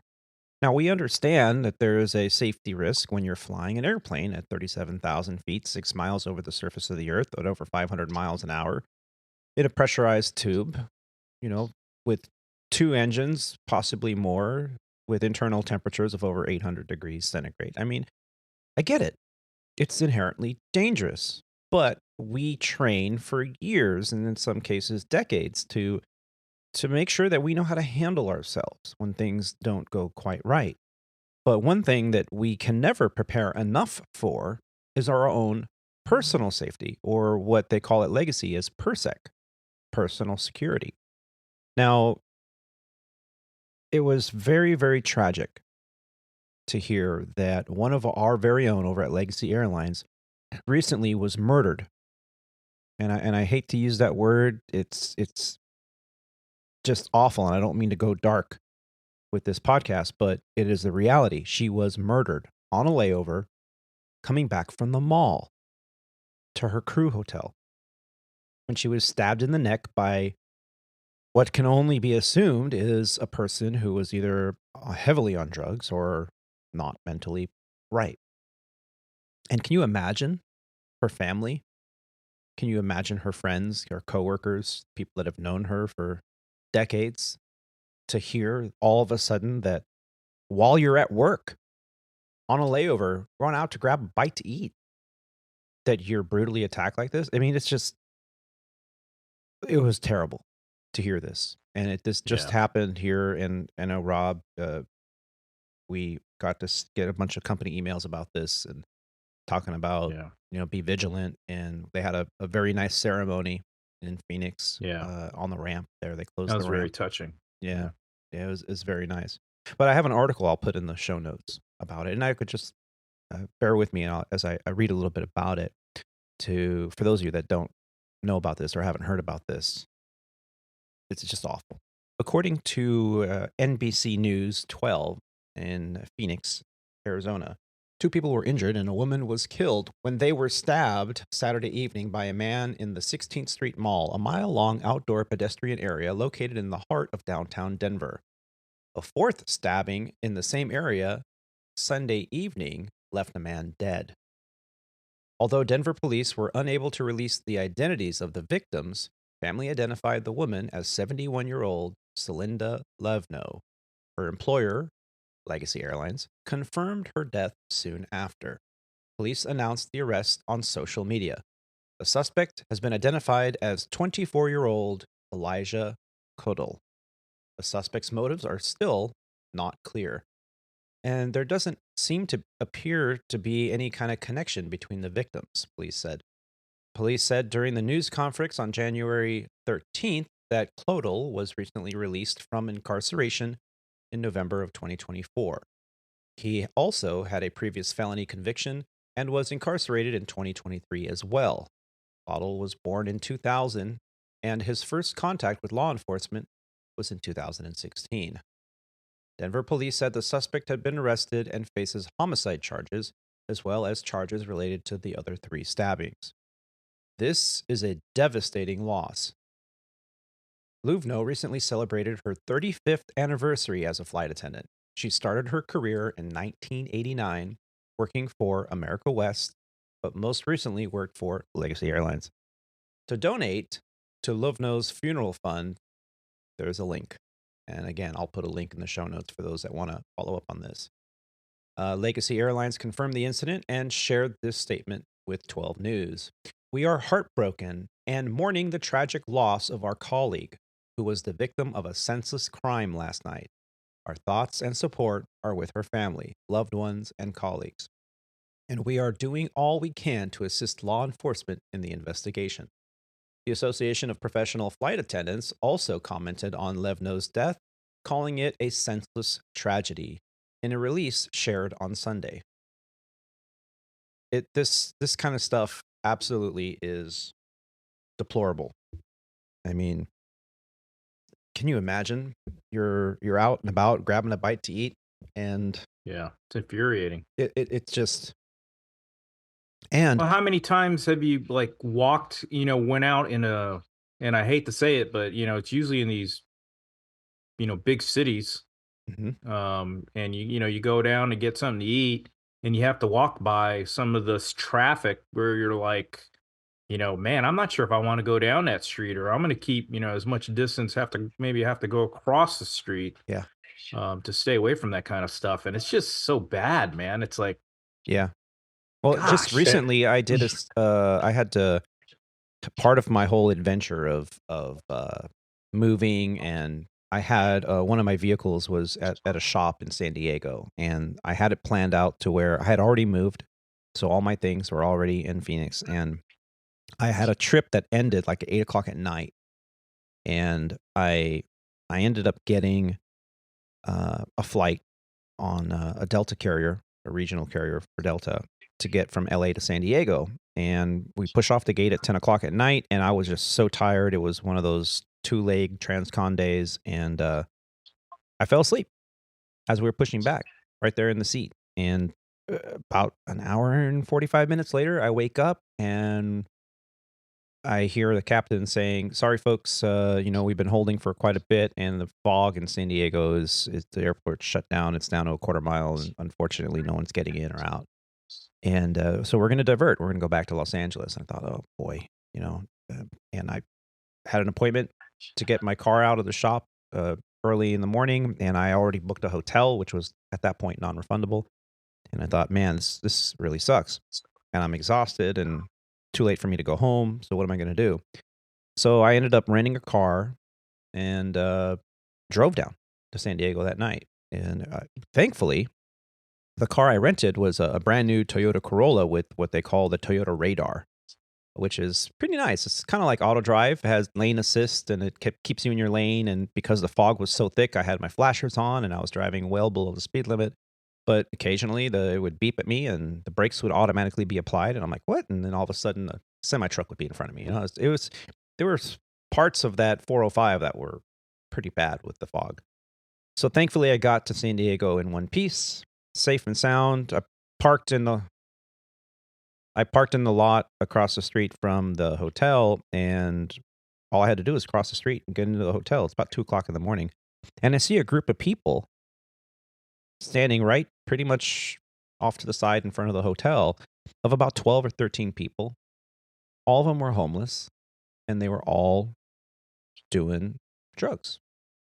I mean, they were out in the open. It was freaking cold. Everybody had parkas on, but you could see they open up their jacket, and they're shooting up right there. And I'm just thinking, oh my God, we're in downtown San Diego. It's like one of the nicest areas in the country. There's cops. Where are the cops? Where are these? And I walk into the hotel, and I look at the young lady at the front desk. They're working the graveyard shift. And I'm like, are you aware of what's going on outside? And she's like, oh yeah. Are you okay? And I'm like, yeah, I'm fine. But it's like, it's a party out there. They're all doing drugs. What are they doing? It's not heroin. It's the opioids. What are they doing? Fentanyl. Fentanyl. Yeah. And fentanyl lace something. Yeah. Yeah. And I'm thinking, Jesus, like what world are we living in that? And now, I'm getting these videos from around the country, not just in California, not just LA, not just downtown New York, but people are in the bike lane, riding their bicycle in the middle of the afternoon, and a bunch of homeless people are blocking the bike lane, and you see the syringes laying right there next to baggies of stuff. They're like, yeah, it's a problem. It is big problem. So what do you do when you're on a layover and you got to go out and grab a bite to eat and grab something before your trip? Yeah, it's a concern. It really is. I don't know. I mean, I feel like I can defend myself in most cases. If I've ever had to been confronted with, a troubling situation, but even with that being said, I still plan my meals and my my runs accordingly, because I don't want to even have to encounter that. You know what I mean? So if I can mitigate that somehow by pre-planning and going, when it's light out, or on the drive into the hotel, you can kind of scope out some of the areas that you perceive as safe, or doable or close, then that's something I'll do, or consider using like an Uber, and also buddying up with another crew member too. That kind of, it's not going to solve everything, but it at least helps that. And you may be helping the other crew member too, because they may be in the same mindset and situation that you're in. So yeah, I've always tried to buddy up when I go out to eat, and I still, to this day, I mean, we've gotten into a society now that everybody just wants to slam click, and they're just going to watch Netflix and order Uber Eats to their hotel room. And I get it, and especially if you're a young female, and you don't want to like leave the hotel. I absolutely get it, because even if you're in a big city like Denver, or if you're in a smaller city like Birmingham, I mean, you never know what's right around the corner. And now we have an overnight in Tallahassee, and we changed hotels, but then somehow we got back to it. And I'll never forget this. There was one of the flight attendants was like, "Hey, I want to walk down to Publix. It's like quarter mile, half mile down the street. Go get a pub sub and all that." And she said, because I don't feel safe walking around in that area. And we're all kind of like, why? She goes, her friend sent her a picture, and this was the day before we were going there, of a homeless guy at the gas station right outside of our hotel. And the homeless guy was stabbed and had a bunch of cops around him by another homeless guy at that gas station. And I did another overnight there not too long ago with one of my buddies who was in recruiting, captain, and he's a big guy. And I'm not saying he's fat; he's big, like just muscle big, just big dude, right? And he goes, I walked across the street kind of at dusk to go get dinner, and he goes, I was scared for my life. Wow. Like it's that bad in that overnight, and it's been brought up to our union and the hotel committee and stuff like that. But I mean, you know, in some of these America towns, you feel so unsafe, and yet you go to Mexico, and some of the overnights that we have in Mexico, it's like, oh, I have no problem walking around and being in some of the areas down there because it's actually safer down there than it is in the States. Clearly, not in Denver. Yeah. So that incident in Denver, that happened just a couple of blocks away from our long-term training hotel. So anytime, like I've spent, probably a grand total of 2 months of my life in that hotel on 16th Street. Is that the Um, Sheridan? Yeah, I guess that. yeah, and that place it's just like the hotel's really nice. But that street, like I would walk down that street to go get something to eat, middle of the day, and there's some guy walking down the other side of the street, who's just yelling and screaming, quite obviously a Yeah. homeless guy, just yelling at nothing, right? And sometimes you see people walking down the street and they might have earbuds in and they're rapping and whatever. Okay, that's Yeah. one thing. This was not that. This was some guy who was just randomly yelling at everything. Yeah, it's And, definitely like- on psychotic or psychological drugs or something. Yeah, and so that street is supposed to be, the city of Denver has tried to make it into a really nice place. They're working on it. It's constantly under construction. There's all kinds of restaurants and other businesses on that street, but there's a Target down the street where I would walk to go get groceries. There's a Whole Foods at the far end of the street, like a mile down. And then there's all the restaurants and whatnot. But I mean, like I wouldn't go out after dark by myself. I didn't like going even if I was with somebody else, but reluctantly I would, as long as somebody else was with me. So, it's not the best answer, but at least we can kind of watch each other's back. But yeah, that street, and it's like that in most big U.S. cities. Like I've had overnights in Times Square where you're walking around and you're like, Jesus. San Francisco, Yeah. which is a shame because San Francisco is a beautiful city until you get downtown, and downtown is just a disaster. Yeah, growing up there, everybody knew the Tenderloin. You'd stay out of the Tenderloin. You had a lot of druggies out there. But now it's everywhere. It's a market. It's down in Little Italy. It's across in even the Presidio and a nicer area. They're everywhere, and it's not a money problem. I truly believe that it's Blue cities. Well, sorry, I have a cough. Sanctuary cities. You're not wrong, and that's why we have the now new president again. And I truly believe it is. Think of him of what you want. Have your opinions of him all you want, but as a family guy, my number one concern is keeping my family safe, right? Yeah. Whether that be my extended family or whatnot. It's just and my friends family. I mean, I have absolute genuine concern for your kids too. I don't want them to grow up in a world where this crime is happening, and what are the repercussions of committing these crimes? Like this particular gentleman that I hate to even use the word gentleman, but the man that stabbed our coworker. He was in and out of prison since he was 16 years old, and it just recently was released, like literally months ago. Yeah. And he goes and commits another. What do you think's going to happen? And then in terms of the, walking around Denver and people are talking to themselves, these kinds of drugs, psychotic drug use, repetitive over time, causes other psychosis like schizophrenia. It's an auditory disease where people hear voices in their head of things that are not there. And yeah, if the voice in the head says, "Stab this bitch," Yeah.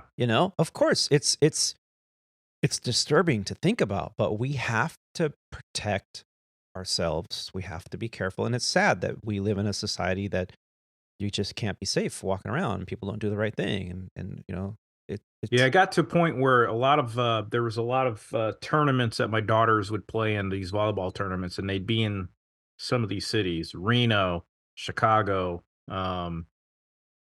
Indianapolis, although that was that was a pretty bad one too. Baltimore, and man, it was really nerve-wracking to be there because I have these teenage girls who are just very, very like green to the world in those big cities, and they wanted to go out exploring and have fun with their friends, and I'm like, hell no. There's going to be a couple parents going with you everywhere you go because of situations like this. And then to add on to that, I have simply refused to take my family on a vacation or sightseeing to any of these cities because of situations like this. It's like, yeah, I just don't see the value in taking them to someplace like that. I'd rather take them to like Yellowstone or, on on a yeah, all inclusive resort in Mexico or something like that because right. I don't want to expose them to the In our negative own side of those country. cities. You'd rather Yeah. take them to a foreign country than Yeah. take them to one of the cities in our own country. And Those all-inclusive resorts are like the one that I went to in Mexico in November has private security and like a security gate that you have to go through to keep all that Yeah. to keep all that shit out of Yeah. the yeah, resort. Like right. they It's bad do for that for a business. reason. Yeah. Terry can maybe attest to this too, from military side of the house and military days, that when we would have to go on leave and we would have to go do everything, we'd have to basically submit in triplicate of like where we're going to be, have a security thing run if we were going out of the country, have a security threat analysis run if we wanted to go.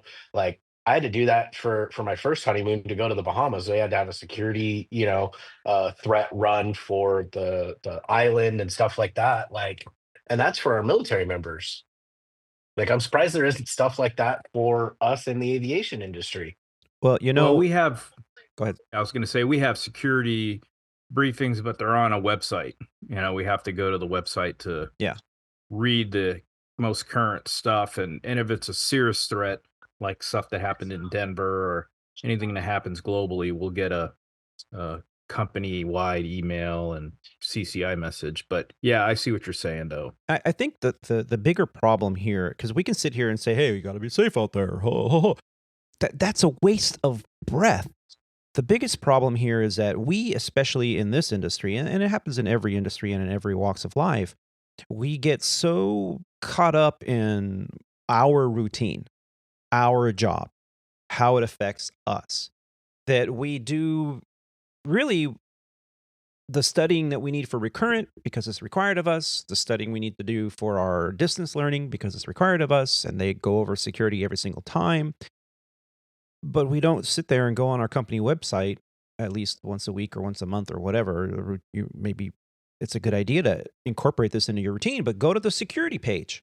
Every airline has a security page for their employees, and they talk about the security threats, ways to, minimize your exposure to potential threats, how to be safe in your hotel room, things to wear when you're on a layover, things not to wear when you're on a layover, go out in groups.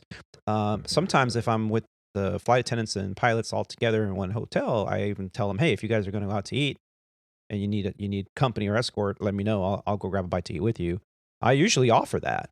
Now, I've not done so in quite some time because I don't want people to think that I'm trying to like, be all Yeah, there's a fine line with right. that kind of stuff, Because I'm but not. still, That's yeah. not my intent. But I just want to make sure that because once you get to this point, Rob, all of us have been captains before, so you have to consider you're still responsible for your crew, even if you're on a layover and they're adults. It's like, oh, it's not my. Once their plane doors open, it's not my problem anymore. Well, that might be true, but any decent person Yeah, would at least I feel you're offer. supposed to like brief your crew about everything, and some of that includes those layovers and international stuff. If you don't brief them, then that I don't think it comes down to liability, but I would feel guilty if something happened and you didn't say, hey, watch your back, or Right. And can do you you know where to imagine? find the information if you need help? The Yeah. consulate, U.S. consulate, and all that stuff. There's all that stuff is available to us.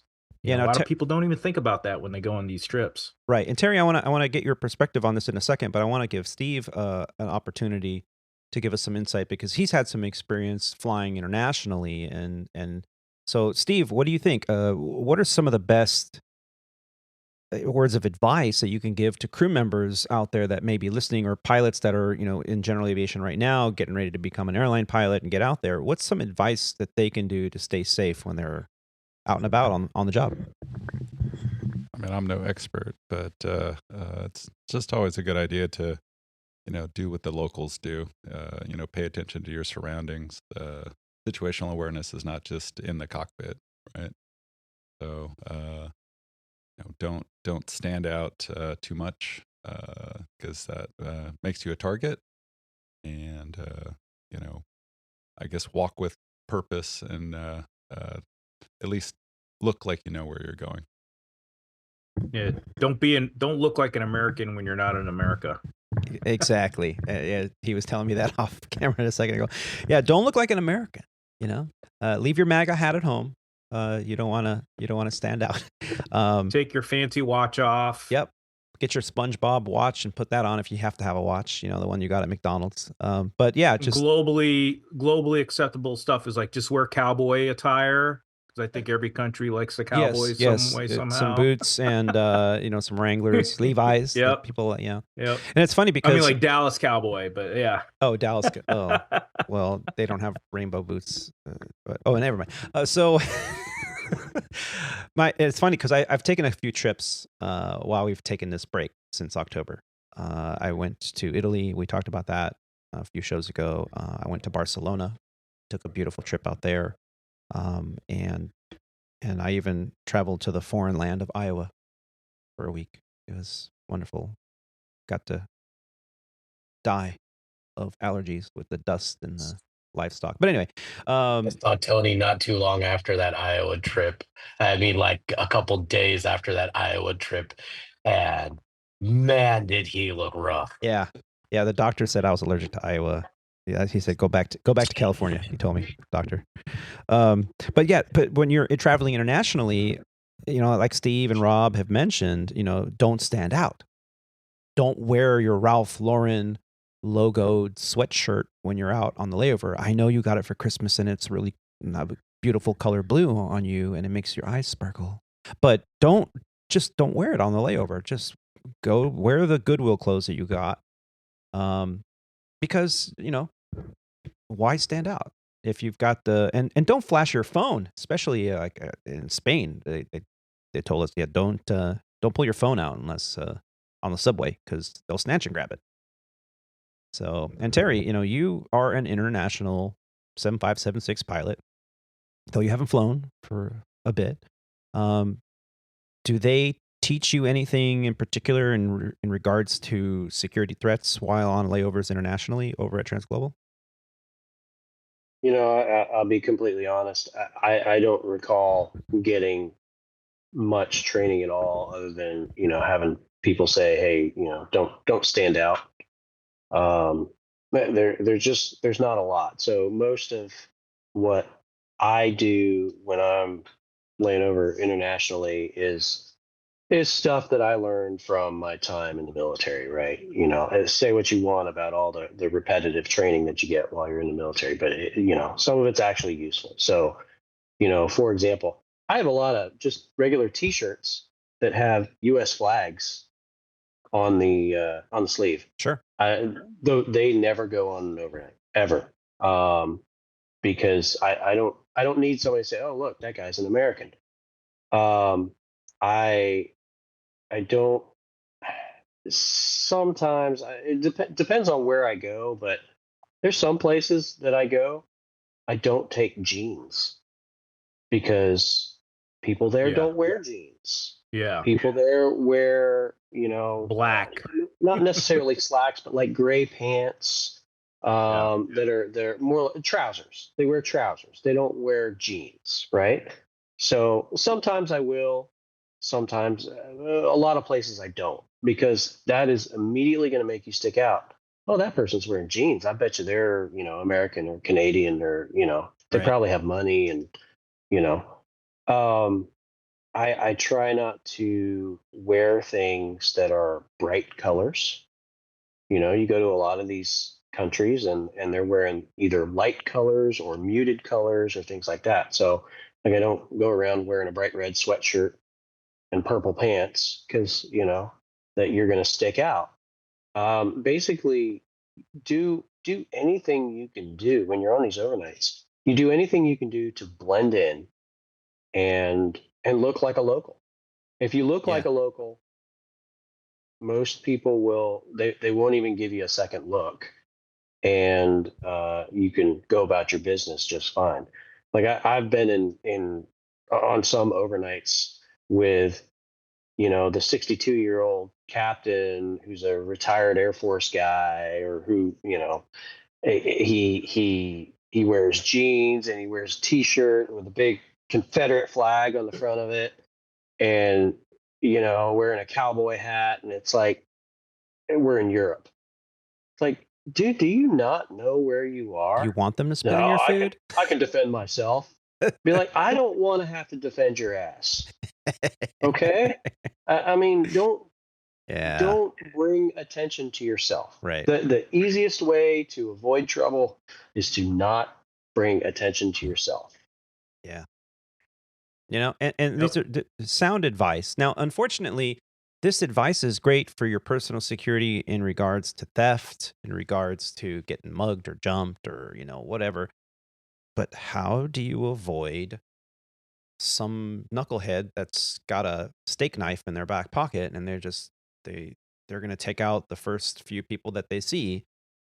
And it all comes down to what we said at the beginning of this conversation: is have your situational awareness on alert. Stop looking at your phone while you're walking around. Stop looking at your phone while you're walking down the sidewalk.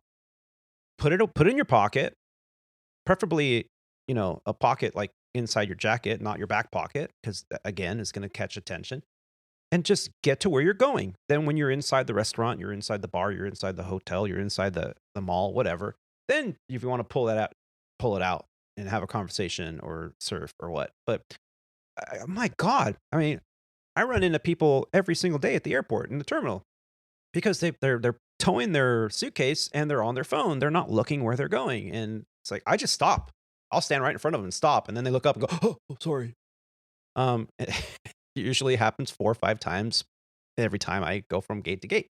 Now, that doesn't mean I don't use my phone. Of course, I'm on my phone constantly looking at what gate am I going to? Is the airplane on time? Is my flight crew here? I'm like using that walking time as best I can. But I also don't lose sight of where I am, what's going on around me, because that's when the shit's going to happen, when you're not paying attention. And unfortunately, I'm not saying that, the victim is at fault, but the victim also needs to be very well aware of what's going on around them. So our goal here is to just raise awareness, get you thinking about this so that you can be safe out there. That's all we want out of this, is for all of you listening to just think about it. Just think about it. When you're on a layover, is your phone in your pocket? And think about this. If you have kids and your kids are walking to the store to go buy a bottle of pop and some Twizzlers, Do you want them paying attention of their surroundings so a white creeper van doesn't pull up behind them and grab them? Or do you want them in their phone, oblivious with their earbuds in, blasting the hippity hop music? I mean, what do you want for your kids? And how dare you want that for your kids, but not want that for yourself? And that's I think the point we're trying to make here. But hey, it's about time to wrap up the show, gentlemen. Thank you so much. All right. Before we go, I saw this and I thought this was kind of cool, and I knew Terry would be right up your alley. I saw this article, and in honor of SEMA, the convention over in Las Vegas that's going on. I think it just wrapped up this weekend. The electronics show. There's an article here in TheVerge.com. Delta Airlines is giving up its in-flight screens for a major 4K HDR upgrade. That's right. The next time you're on that flight from Buffalo to New York City, you could be watching your movie in 4K HDR QLED on the back of a Delta Airline aircraft. Delta Airlines announced plans to install the new 4K screens in its commercial airplanes so passengers can experience ultra-high definition entertainment at ultra-high altitudes. Oh, that's great. The news came as part of Delta CES keynote at the Sphere in Las Vegas, where it also planned to celebrate its centennial with a musical performance by none other than Lenny Kravitz. The airline announced the raft of new features for air travelers, including new partnerships with YouTube and Uber, as well as a new AI-powered chatbot for customer service. Beware. But the decision to add 4K screens to its airplanes is one that is sure to tickle the fancy of any air traveler who's ever balked at the middling quality. The middling quality of current crop of seatback displays. Delta says it's working with Thales Avionics, an in-flight technology company that is also helping to install high-definition screens in Emirates Airbus 350-900s. But don't go looking for the new screens just yet. Delta says it won't start delivering the upgrades in aircraft until 2026. So I'll put a link in the show notes for the rest of the article. It's quite lengthy, but that's kind of cool. I mean, over at Legacy, we're taking the screens out of the airplanes because we say, hey, people have, they can buy internet connections if they want to surf the internet, or they can see the in-flight movies, which are from like the 1990s. I was just going to say, the approach at Legacy is BYOD, which is what everybody does anyways. Yeah. Bring your own device. Absolutely. Yep. So, gentlemen, they said, it adds weight to the airplane. You know, they got to have that box or driver underneath the seat, takes up space, and they got to update it, repair it. That was our excuse from our management a few years ago. Yeah. I mean, it's a valid thing. I'll agree with it. Like, I'd rather watch something on my phone or download something on Netflix anyways. Yeah. It's just our internet needs to improve. We have, I don't know how it is, Tony, with you guys, but if you see it, but man, our internet just sucks. Like it drops out a lot. Like you have a lot of interruptions. Does that happen on your airplanes too?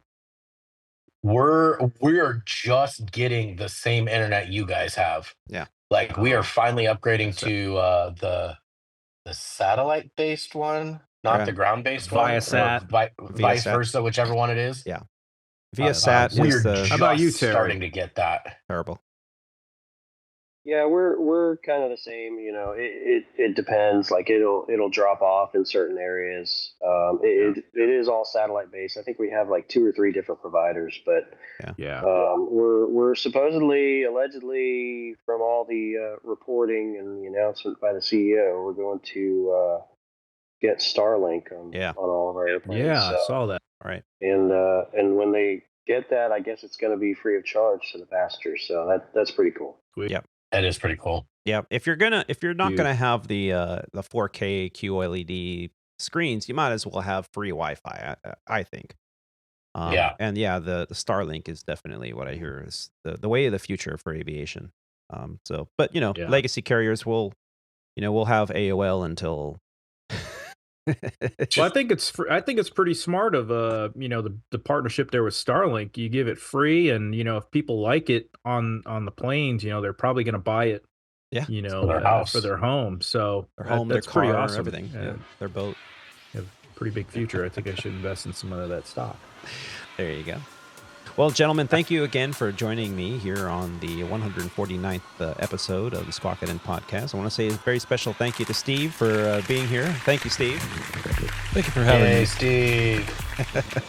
And Yay, Steve. And a big thank you to Rob, Terry, and Alex for joining us as well. Please help us out by sharing this podcast online and with your friends. It absolutely makes a difference. Be sure to subscribe or follow to the Squawk Ident podcast on whatever platform you are listening on. We also love receiving listener feedback. You can send us an email directly from our website, or even some audio feedback as well. Just record it on your phone and email it over. What can I say? You can also record audio right there on our website, and that's found at www.aviatortony.com. That's Alpha Victor, the number 8, Romeo Tango Oscar November Yankee.com. There you'll find audio archives, photos from the flight line, book photo tabs, our Squawk Ident pilot shop, where you can find an assortment of t-shirts and hats and mugs. And you can also contribute financially to the show right there from our homepage. For Facebook, YouTube, and Instagram users, you can find us under Squawk Ident Podcast. And I just want to say one final thank you to all of you for taking the time to listen to these grateful aviators. Keep the dirty side down out there, but be safe and take care of each other. Bye, y'all. See ya. Yeah.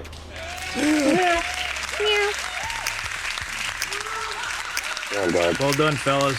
A little rusty, but we did it. Yeah, stand by. Crap.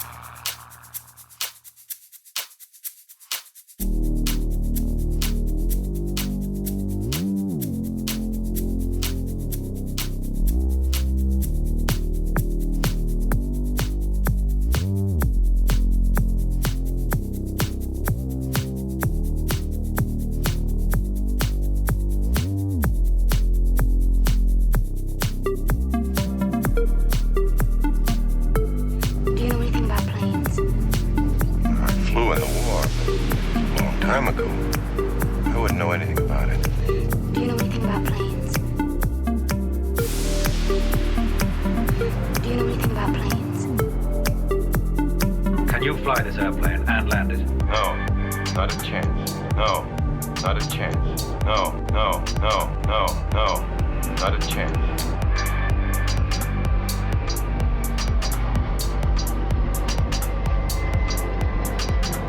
Roger. Huh? Roger. Huh? Request vector. Over. What? Do you know anything about planes? Clearance, Clarence. Roger, Roger. What's our vector, Victor?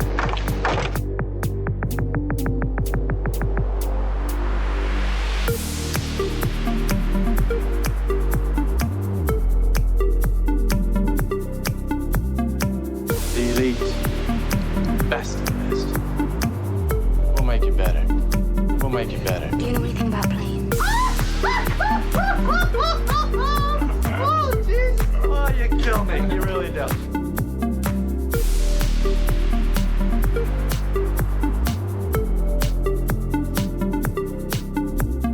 Do you know anything about planes? Captain, how soon can you land? I can't tell. You can tell me, I'm a doctor. No, I mean, I'm just not sure. Do you know anything about planes?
Can you fly this plane and land it? It's an entirely different kind of flying.